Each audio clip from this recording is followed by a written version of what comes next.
और अब खबर महाराष्ट्र से। महाराष्ट्र के ठाणे में जेरे तामीर बिल्डिंग गिरी है। बिल्डिंग गिरने से बड़ा हादसा हुआ है। हादसे में 2 लोगों की मौत की खबर है, एक जख्मी बताया जा रहा है। राहत और बचाव का काम भी जारी है। महाराष्ट्र से बड़ी खबर इस वक्त की। महाराष्ट्र के ठाणे में जेरे तामीर बिल्डिंग गिरी है।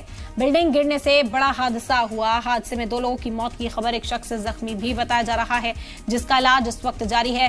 राहत और बचाव का काम किया जा रहा है। तस्वीरें भी अब सामने आने लगी हैं। बता दें कि मशीनरी यहाँ पर इंस्टॉल कर दी गई है और अब लोगों को मलबा हटाकर ढूंढने की कोशिश हो रही है। हादसे में अब तक 2 लोगों ने अपनी जान गंवा दी, एक शख्स जख्मी बताया जा रहा है। राहत और बचाव का काम यहाँ पर जारी है। बिल्डिंग गिर गई है महाराष्ट्र के ठाणे में। ये बड़ी अफसोसनाक खबर इस वक्त की।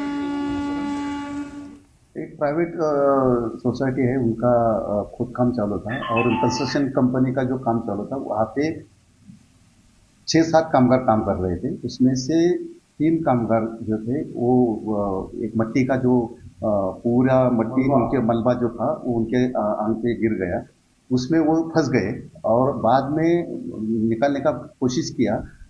फिर भी वो 2 पर्सन जो है कि वो मर चुके थे और 1 पर्सन जो इंजर्ड है उनको सिविल हॉस्पिटल में भेज दिया। उसके बाद वही इंजर्ड पर्सन को हमने शिवाजी हॉस्पिटल में अभी ट्रीटमेंट चालू है।